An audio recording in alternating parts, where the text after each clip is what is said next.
You're doing 220 miles per hour. Not in a car, not in a cage of steel and airbags with a seatbelt holding you in place. On a motorcycle, two wheels. Your body the only thing between 280 horsepower and the tarmac rushing past 6 inches below your knee.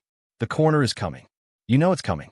You have ridden this corner in your sleep, in the shower, in every quiet moment of the last 3 weeks. And yet when it arrives, when the braking marker flashes past, and your right hand grabs the brake lever and the deceleration hits you like a wall, nothing you have ever practiced fully prepares you for what it feels like to do this for real. 87,000 people are in those grandstands. 400 million are watching on television. And you're the one they are all watching. This is not luck. This is not talent handed to you at birth. This is 24 years of choosing the hardest thing every single day when every sensible part of your brain suggested something easier. This is your life, from the very first corner to the one that makes you a legend. Let's go back to where it started. Level 1. The kid, age 4 to 10. You are 4 years old, and the machine underneath you fits between your knees like it was built for you. A 50 cubic centimeters moto, red, scratched from the previous owner, smelling of petrol, and something your brain will associate with happiness for the rest of your life. Your dad found it online. He is not a racer. He never raced anything. But he watched you sit on every motorcycle you ever saw, in shops, in car parks, on television, with an expression that told him something he couldn't ignore. So he bought the Moto, and he took you to an empty car park on a Saturday morning. And he let go. You didn't fall. Not on that first morning. You rode in a wide circle, found the throttle, felt the front will get light over a bump, corrected it instinctively, and came back to where he was standing with an expression on your face he has never forgotten. He said, again. You said, faster. This is where it begins for every rider who ever made it to the top. Not in a factory, not with expensive equipment and a team of engineers. In a car park, on a Saturday morning, with a father who paid attention and a child who already knew. The mini-track community finds you quickly. Other kids, other parents, a world of tiny motorcycles and intense small people who take this far more seriously than anyone watching from outside can understand. You race every weekend you can. You crash regularly. You get back on every time, not because you're fearless, because the alternative, standing next to the bike instead of being on it, feels worse than any crash. By 8, you are winning. By 10, you have beaten riders 2 years older than you at national junior events. And the word that follows you around paddocks, gifted, natural, special, is a word you already distrust because you know what those people haven't seen. The evenings in the garage, your dad explaining something about corner entry for the 4th time, you nodding and going back out and getting it wrong and going back out again. Talent is not what this is. This is something more stubborn than talent. Level 2. The junior racer, age 10 to 15. You grow into bigger bikes the way some kids grow into sport, with the kind of ease that looks effortless from outside and feels like constant, grinding work from inside. 85 cubic centimeters, 125 cubic centimeters. Each step brings more power, more speed, and a longer list of things you don't yet know. The riders who were competitive at the level below start to disappear. Not because they stopped wanting it, but because wanting it was never the only thing required. Your rivals from the Minamoto days are choosing football now, choosing normal weekends, choosing the version of being 15 that doesn't involve getting up at 5 a.m. on a Sunday to load a van. You are not choosing that version. Your family has rearranged everything around this. Your mom organizes her work schedule around race weekends. Your dad has become a competent amateur mechanic through sheer necessity and thousands of hours in the garage. The holidays you didn't take, the car they kept for 2 years longer than they should have, the conversations they had quietly when they thought you were asleep, all of it was a choice they made without asking you to acknowledge it, because they understood something about you that even you didn't fully understand yet. You win your national 125 cubic centimeters championship at 14.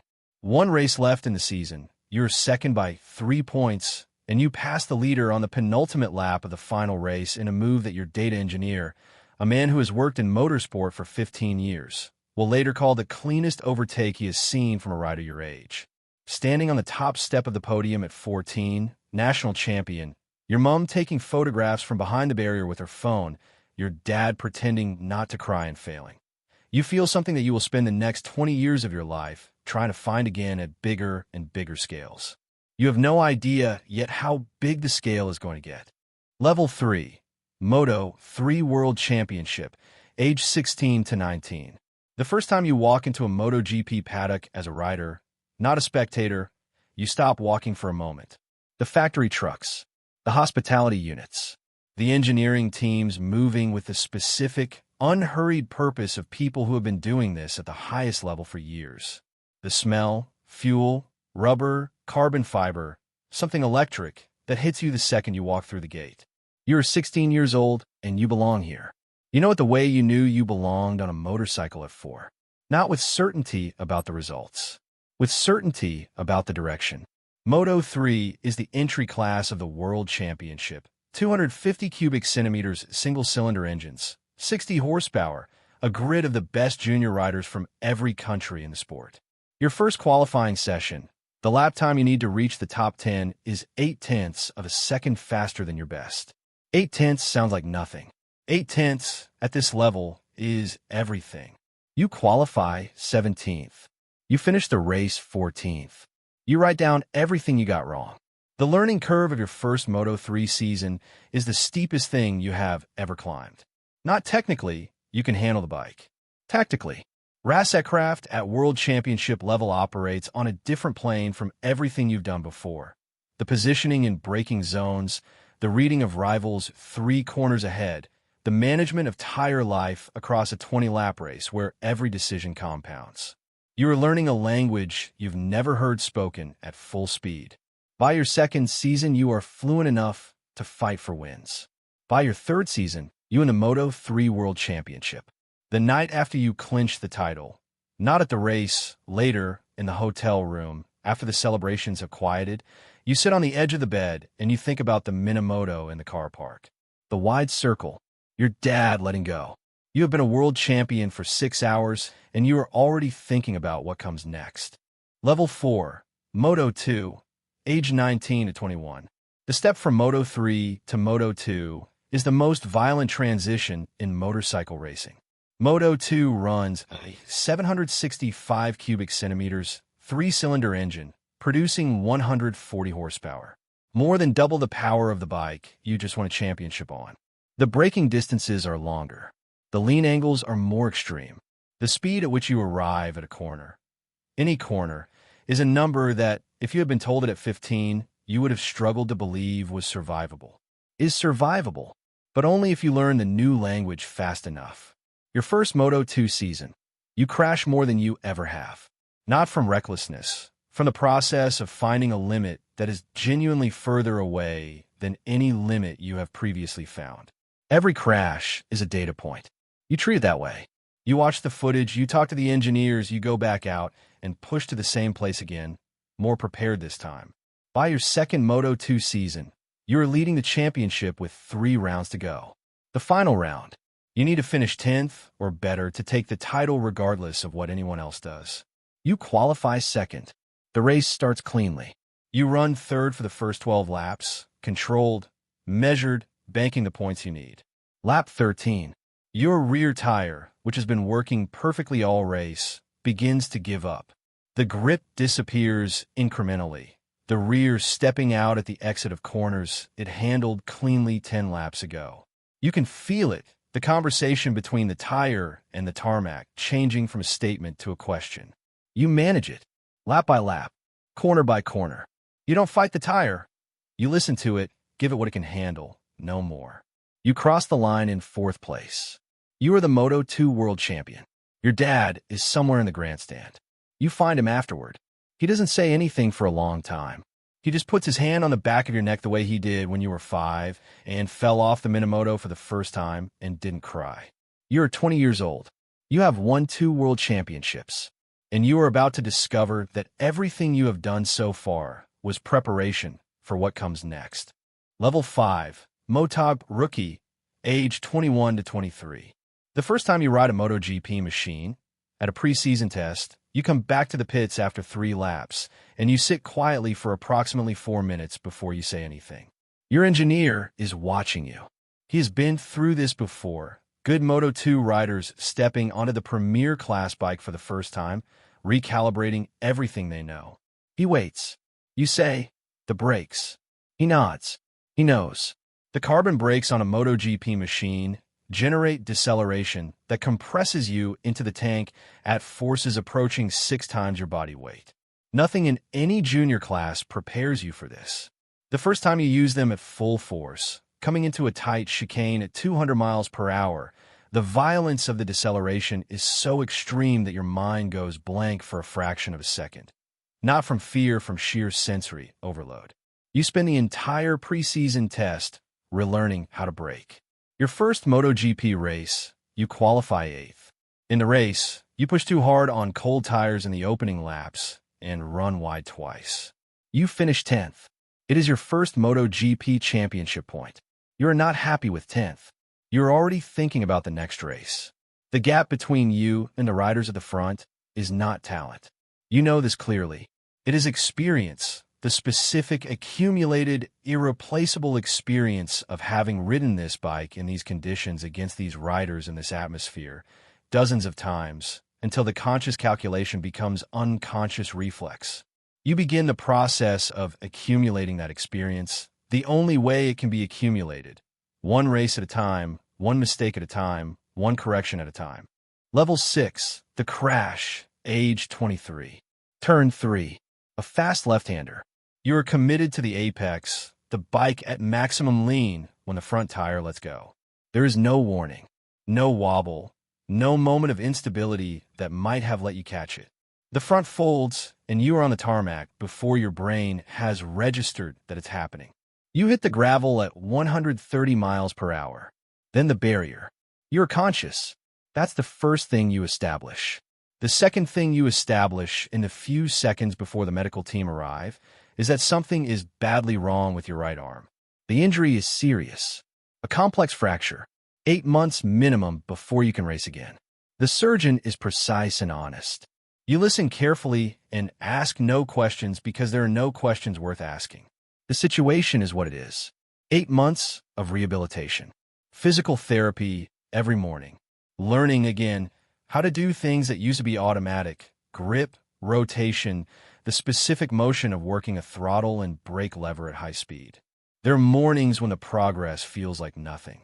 You remind yourself that the motorcycle taught you, years ago, that progress measured in millimeters is still progress. The day you return to the bike for the first time, at a private test, you ride 20 laps. Cautiously at first, then less cautiously.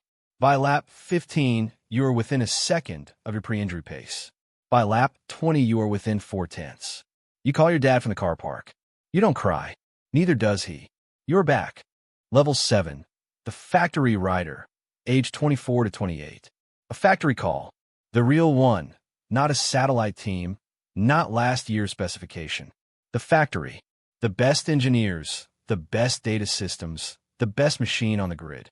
The factory bike is different in ways that are almost impossible to describe to someone who hasn't felt it. On paper, the gap to the satellite bike is small, tenths of a second per lap. In practice, those tenths live in every corner, in the way the electronics respond, in the way the bike recovers from the edge of a slide rather than falling over it. It is the difference between a conversation and a monologue. The factory bike talks back. You win for the first time that season. In the rain, at Assen, from 4th on the grid, on a strategy call that your data engineer will later say was the most aggressive he has ever authorized. You stayed on slick tires on a drying track 2 laps longer than everyone else. 2 laps where you had either more grip than you needed or less grip than you could survive. It went the right way. Standing on the top step in the rain, the anthem playing, the crowd making a noise you feel before you hear. You're not thinking about the salary. You're not thinking about the sponsorship deals or the television cameras or the magazine covers. You're thinking about a car park, a Saturday morning, your dad letting go of the seat. And you understand in that moment that this was always where that morning was taking you. That every crash and every repair and every cold early morning and every race you didn't win was standing here in the rain on top of the world, with the one man who never once told you to be sensible watching from somewhere in the crowd. Level 8, the World Championship, age 28. The final round. You need to finish in the top 8 to become MotoGP World Champion. Not win, not podium, top 8. The mathematics of the season have given you this. A cushion, earned across 20 rounds of consistency and courage, and the occasional moment of brilliance that reminded the paddock why they were watching you. You qualify third. The race begins. You run fourth for the first 15 laps, tracking the riders in front, managing the tire, thinking 5 corners ahead in a way that only comes from having done this hundreds of times before. With 8 laps to go, your pit board shows you a single letter P. It means the job is done. The championship is mathematically yours, regardless of what happens now. You read the board. You breathe once. And then you keep racing. Not for the title. You already have a title. You keep racing because this is what you do. This is who you are. The racing was never about the championship. The championship was always just the proof of the racing. You crossed the line in third place. MotoGP World Champion. The radio crackles. Your engineer's voice. He's been doing this for 20 years. He is not a man who shows emotion easily. He says, "You did it. You actually did it." His voice breaks on the last word. You don't say anything. You let the bike roll slowly down the pit lane while the crowd noise builds and builds and builds around you. And you think about 4 years old and the Minamoto and the only thing your dad said when you crossed the line at your very first race. Again. Yes. Again. Every time.